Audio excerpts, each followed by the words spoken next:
Welcome to Make the Grade with the Success Doctor, Stephen Green, where you'll discover actionable strategies to help your student to reach their academic goals, to excel at standardized testing, and to plan for the college admissions process painlessly. And now, here's your host, Dr. Stephen Green.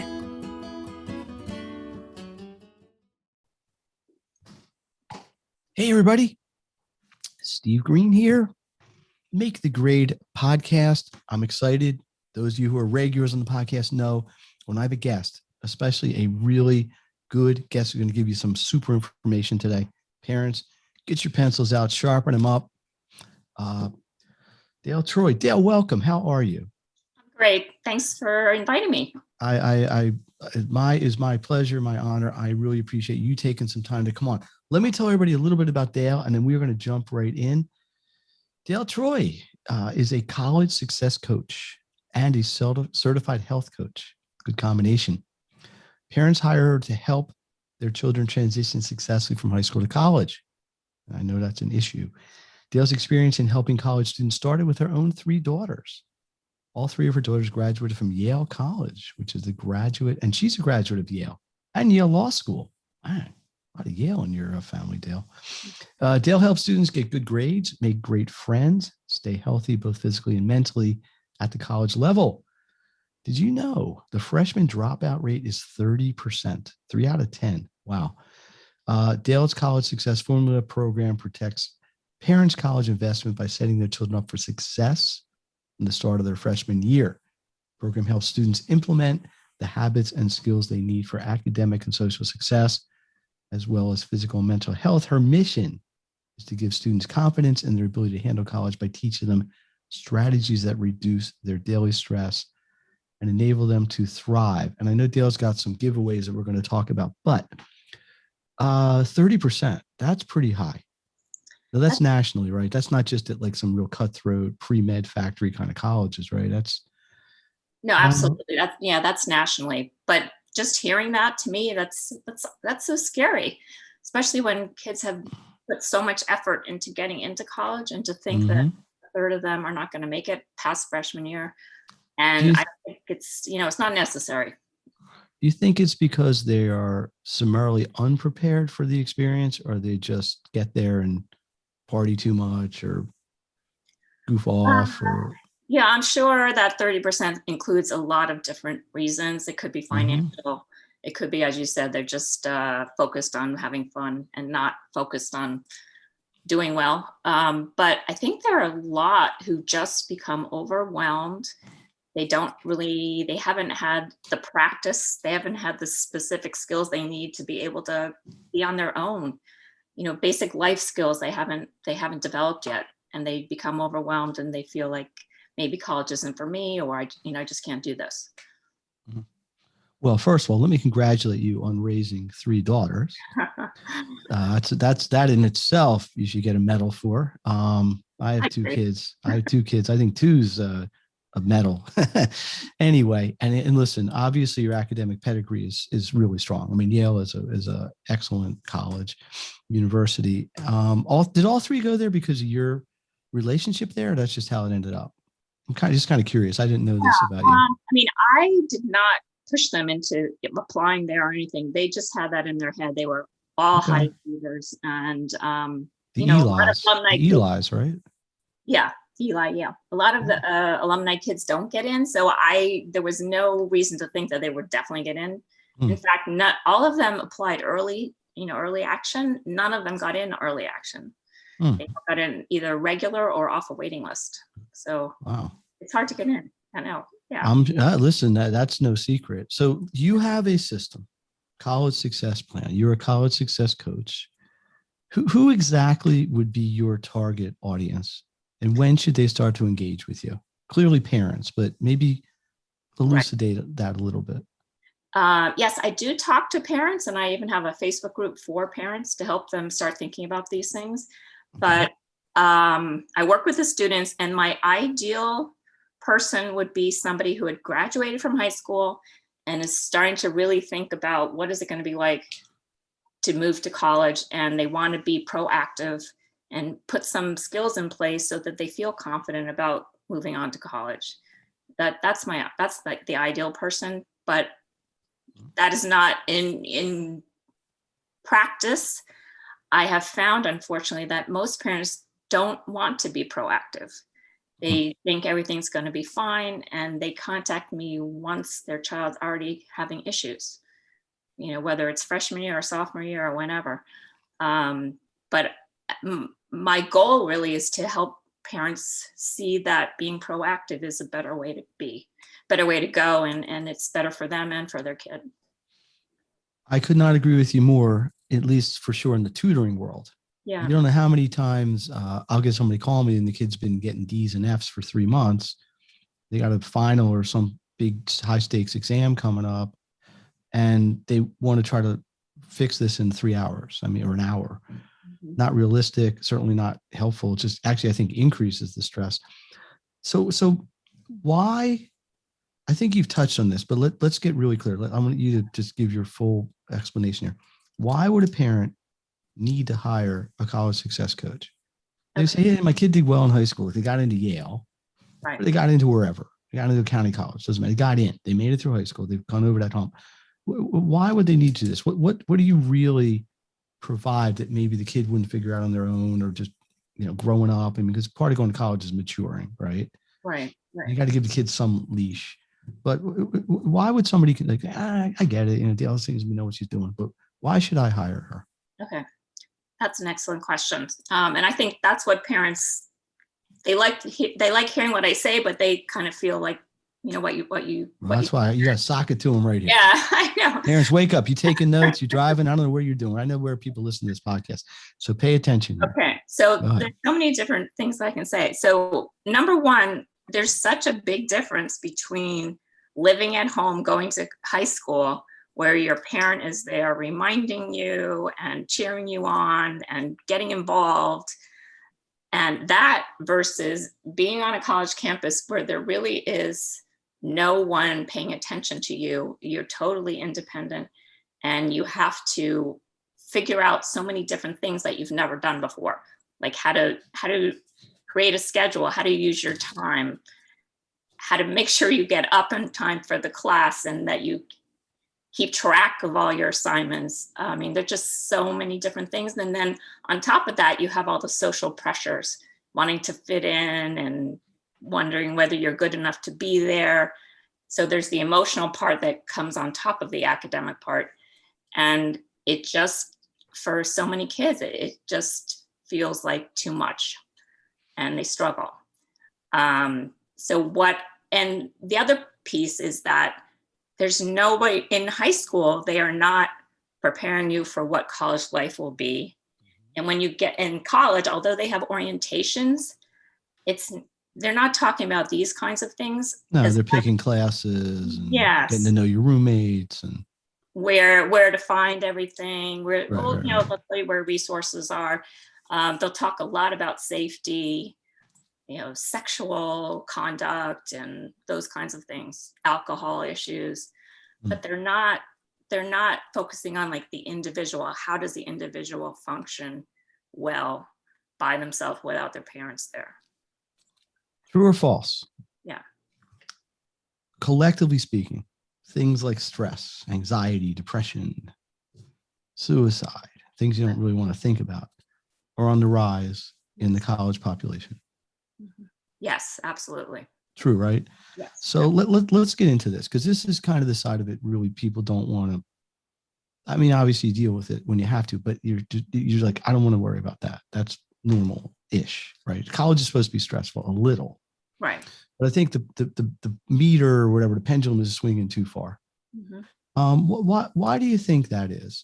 You think, I'm sure it isn't just one thing, but being in this space, dealing with these young adults, are there any, let's say 3 to 4 particular triggers that are driving this that maybe just knowing might help people cope better? Sure. I would say number one might be social media. Okay. Kids are constantly comparing themselves. They can't put their phone down. They want to know what's happening with everyone else. And specifically when they go to college, they're not going with their friends from high school, and they're still attached to those friends, and they're looking at what other kids are posting on social media, and all of a sudden it looks like they're having a lot of fun, and and the person who's looking is thinking, oh my God, I'm not doing as well, I'm not having fun, there must be something wrong. So there's a lot of comparison going on. I think another thing is that just our society right now just feels like a lot of pressure, and kids feel like maybe they can't achieve what parents would like them to. Their expectations feel maybe too high for them, and that makes them feel not good about themselves. And I think that I've heard this said that this generation may be the first generation that doesn't reach the level of their parents. Parents have achieved a lot, and that may not be the case with this current generation. It's more competitive. It's just more difficult. I think those are two. And then I think that most kids don't have a lot of coping skills. They haven't learned how to fail. They haven't learned how to become resilient. Because you generally talk about an 18 or 19-year-old person, right? I mean, these are not babies, obviously, but they're not. They don't have the life. They're not. I don't know what word to use. They don't have the life experience. They've been kind of jaded in a sense, like us, slightly older people. I mean, I'm 28. I think you're about the same age as me. But, let me ask you something. That do you think? Look, two things really, and they may be related a little bit. Do you think that the competitiveness of the school drives this a little bit? Like, let's just say Yale. I mean, Yale's, I don't know what number you would use, but probably in the top 10 in terms of difficulty to get in. Yeah. So kids spending most of their high school making sure their grades are where they need to be, their SAT kind of scores. It's a lot of pressure just to get in. Yes. Then once you're there, it's like, I got in. Now I got all this pressure to stay here, to thrive, to be like, whatever the culture there and the people there do. So it doesn't really start in college in a way. It just accelerates. I'm thinking. Yeah. So what can parents do? Is there something, knowing that this is rooted, at least in things that people are not going to learn overnight, right? These are skills.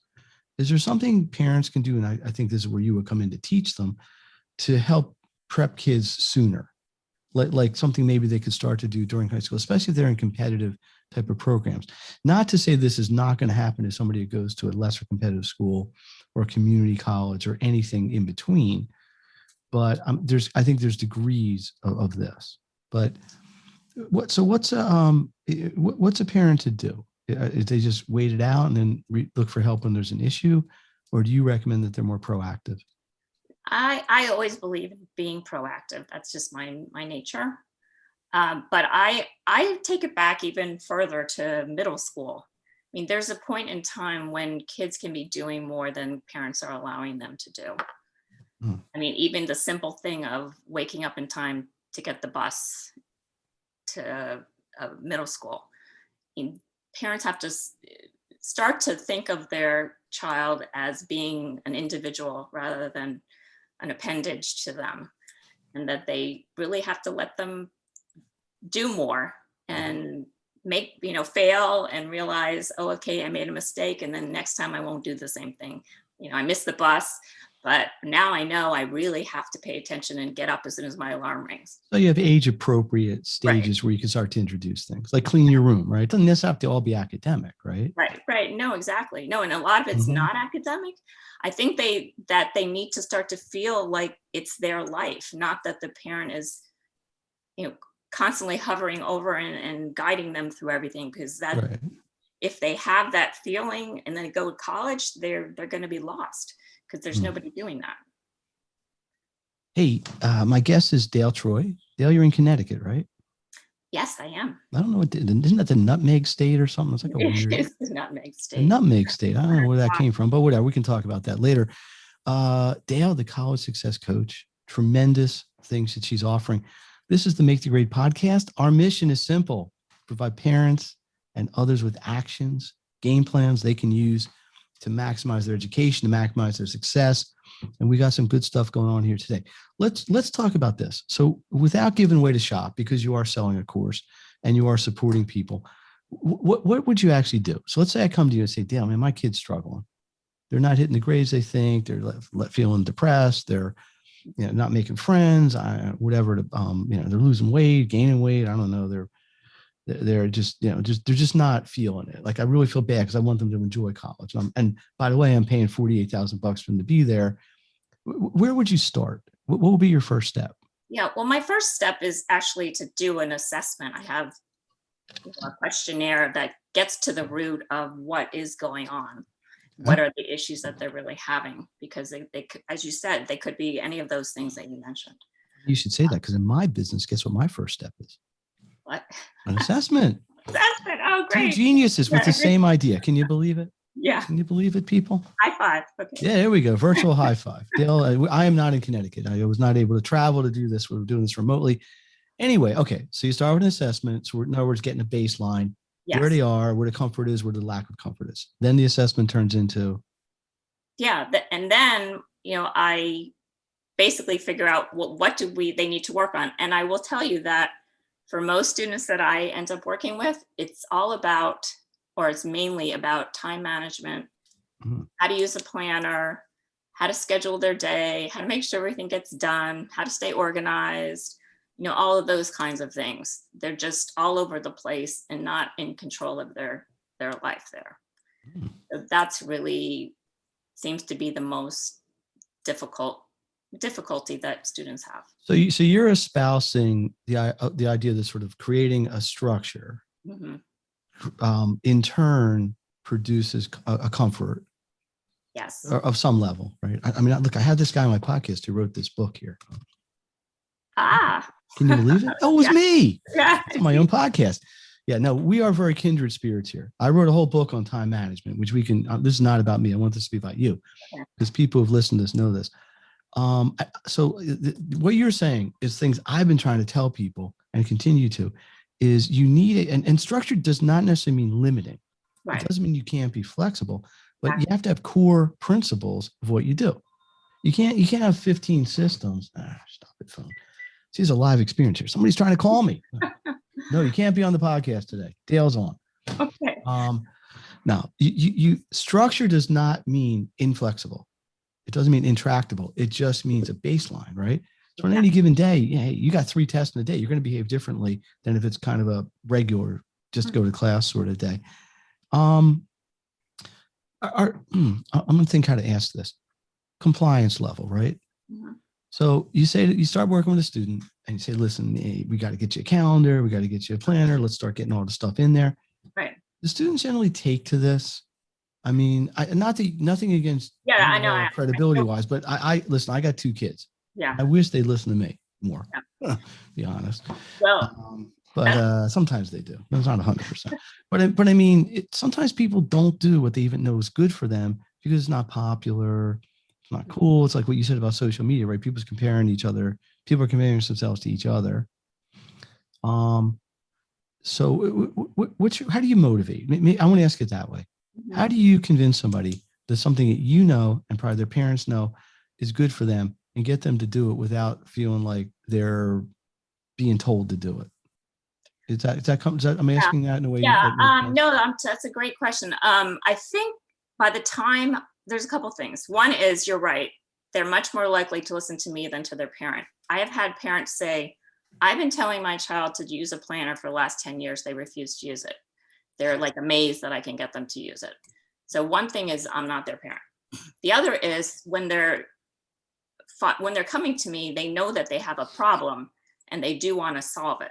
So there is an incentive to do what I say because I'm telling them it's going to work. And then once we start implementing the planner and creating a schedule together, I'm helping them create it. So it's not like I'm just saying, okay, go create your own schedule. I'm working with them very closely on that. And I'm also staying in touch with them through texting and to make sure that they are following it. And if it's not working, let's fix it. And then what really happens is pretty quickly they start to feel better. They start to feel like, oh, wow, I actually got all my work done today and I have time to go socialize. Or, I did much better on the quiz because I actually had time to study for it. And I might have studied for half an hour right before I went into the class.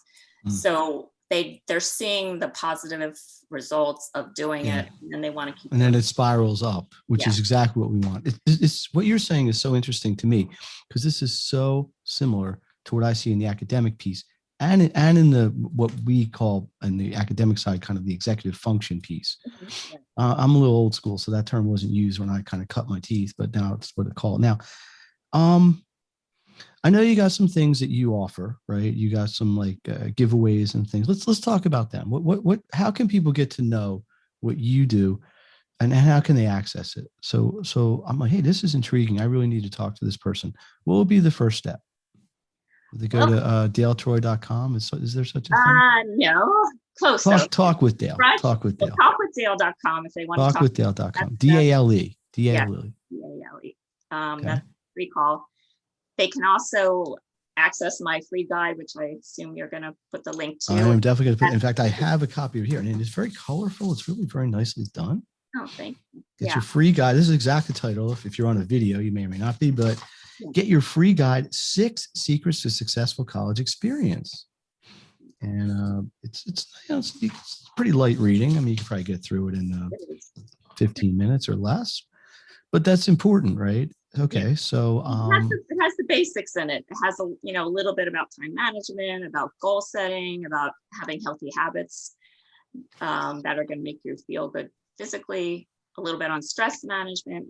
Has a sampling of a lot of things that I work with the students. You want to share any case studies, like success stories you've had? Sure. Kind of thing.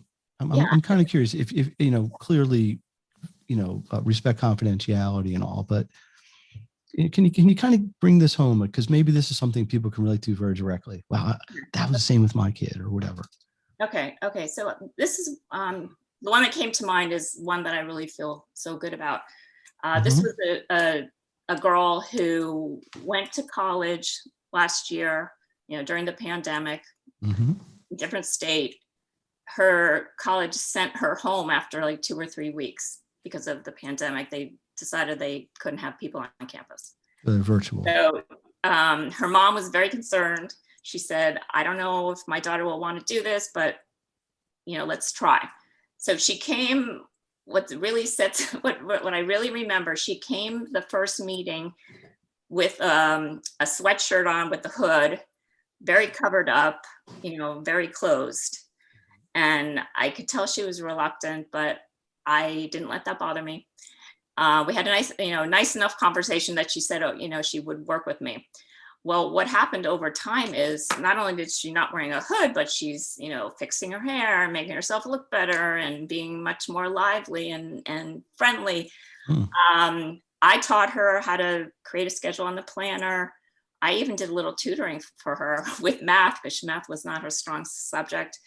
I got her to change how she was eating and to add exercise into her day. She was feeling very lonely, so we figured out how she could connect with some friends on a more regular basis so she wouldn't feel alone, because she was doing college from her home.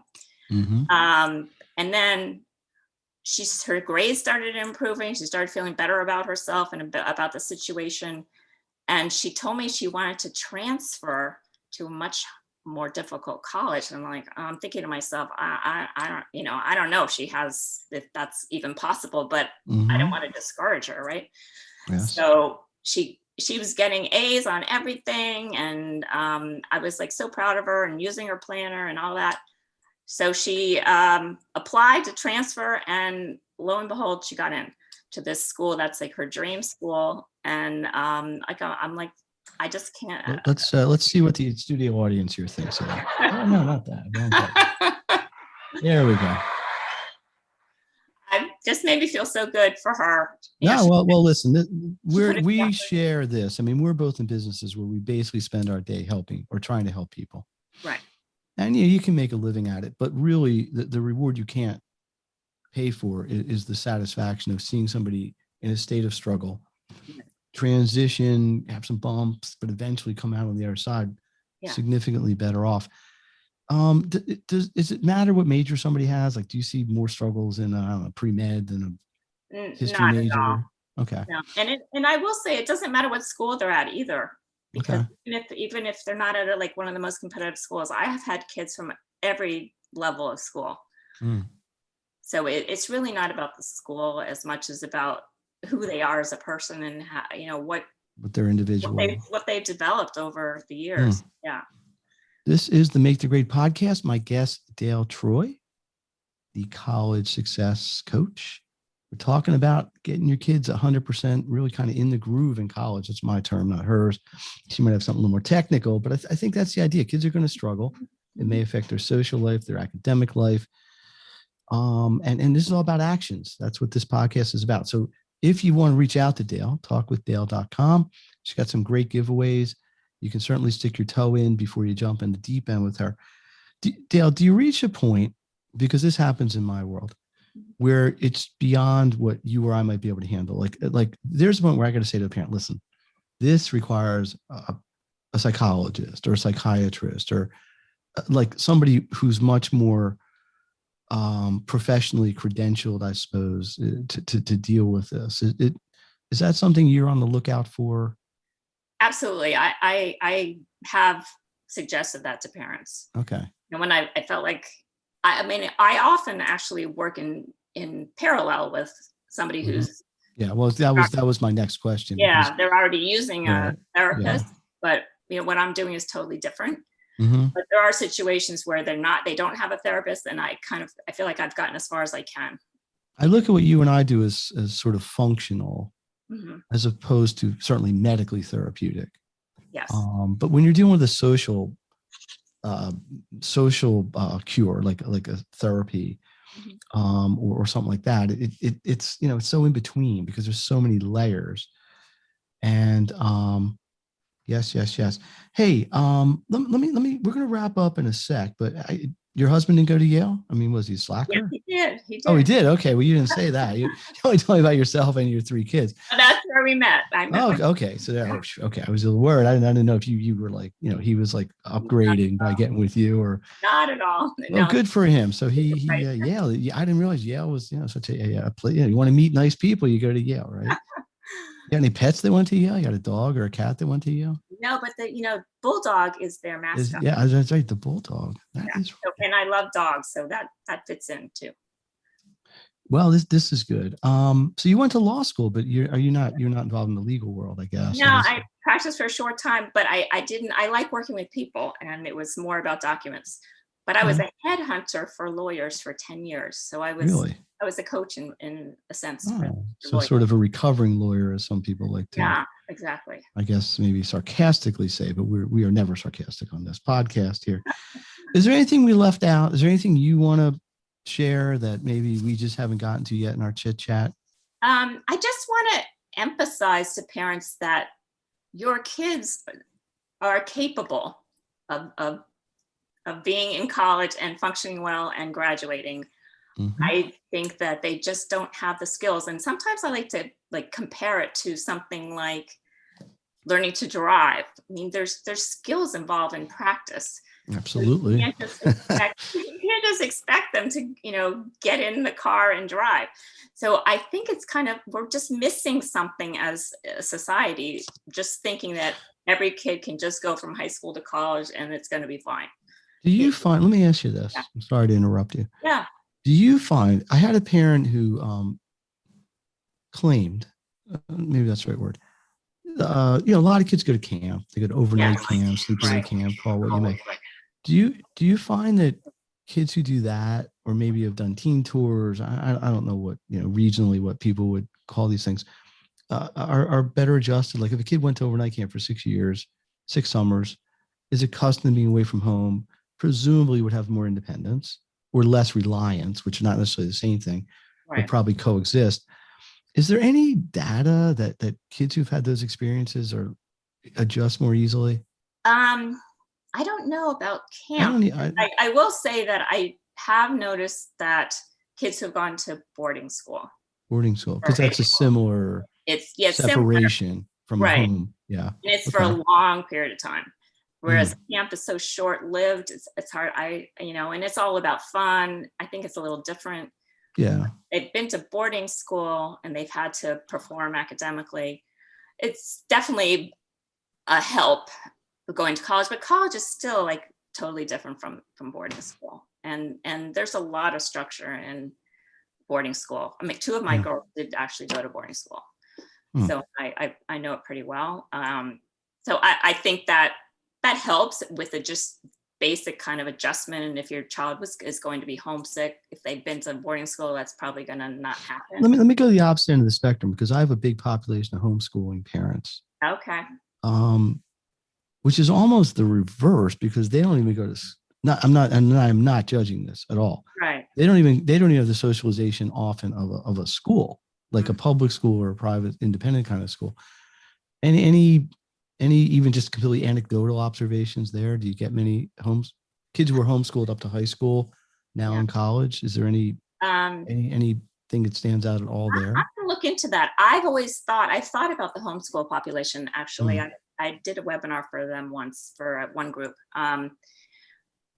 I would think that it's going to make it much more difficult in the sense, just as you said, because they haven't had the social experience. In theory, it would seem to. Yeah. And they really, one key to feeling good on a college campus is to surround yourself with a lot of people who you feel comfortable with and feel supported by. If they're kind of more, the flip side might be they may be more accustomed to working independently. So they might have some of these time management, kind of personal responsibility for their education, especially older. You don't expect a fourth year grader to do this, but it's interesting stuff. This is a still waters run deep kind of thing, right? It's there's a lot of layers of the onion we could peel back. Last chance, anything we missed? Anything you got anything coming up? You got like a webinar, a workshop? We are here in the summer. I'm not sure when people might be listening to this exactly, but so we're kind of in between. Most kids go back to college in a month, right? Yeah, I've been doing other podcasts and so forth. I would encourage any parent who is concerned about their child going off to college in the fall. I would love to talk to you, because there are things that can be done relatively quickly that will just give you more peace of mind and make your child feel more comfortable about it. So, definitely. I don't want to put you on the spot, but would you be willing or interested in doing kind of a program with me where maybe we did like a joint thing, and I can talk about what I do, you can talk about what you do it more of sort of a webinar interactive style. Maybe I'll have my people call your people. We can okay. Then work it out. Fantastic. No, I have a lot of that I do with aligned but yet separate sort of support. Those of you who've listened to the podcast know every September, what do I do? Oh yeah, right, Steve. Yeah, every year I do a back to school workshop. Okay. Did it live for many years, had to do it virtual last year. Not really sure where it's going to go yet in September. I got to decide really soon. I got to hold on a hotel room, like not room, but like banquet meeting space. I don't want to do it in a room. room.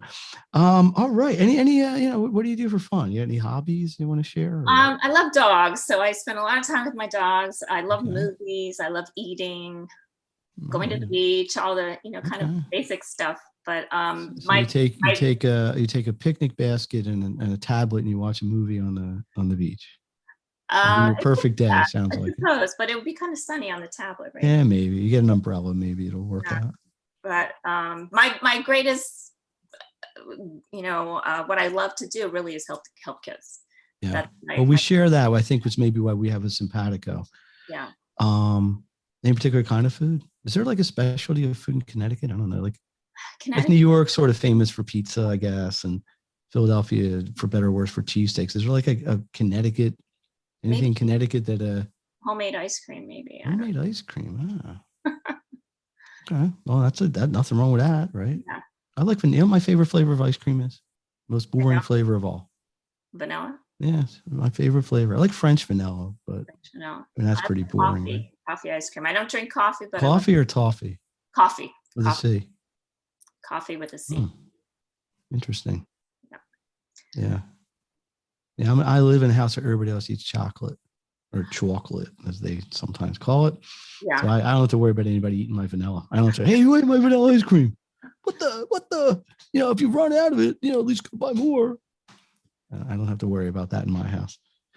Well, Dale, listen, I want to thank you personally for taking the time to participate in the podcast. I want to thank you for providing everybody with some, I think, really topical and important information. And trust me on this, because I see this academically every day.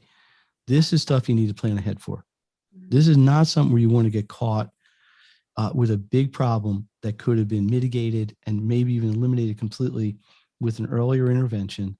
And Dale, jump in if I'm saying anything you don't agree with. I totally agree. And it's better, I think, to over prepare for this.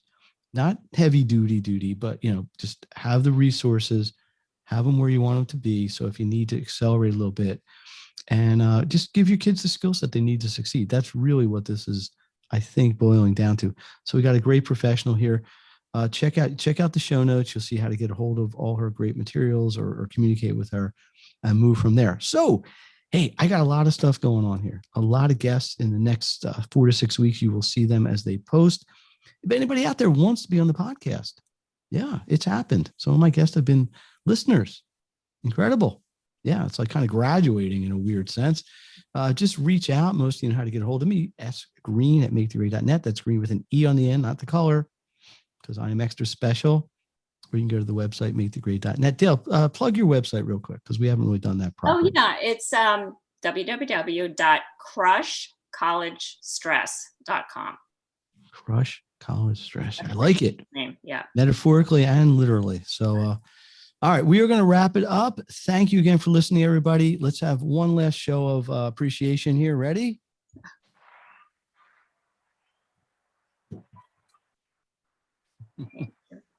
So, Dale, thanks again. Everybody, thank you for listening. Please share this. If you like what you heard, send it to parents who need this or kids who need this information. If we can help one person, better yet 10, 20, but even one, it's well worth the efforts that we put out here. So thanks again, and we will see you next time. Thank you. You've been listening to Make the Grade with the Success Doctor, Stephen Green. If you enjoyed this episode, be sure to subscribe. For more resources and support, please visit makethegrade.net.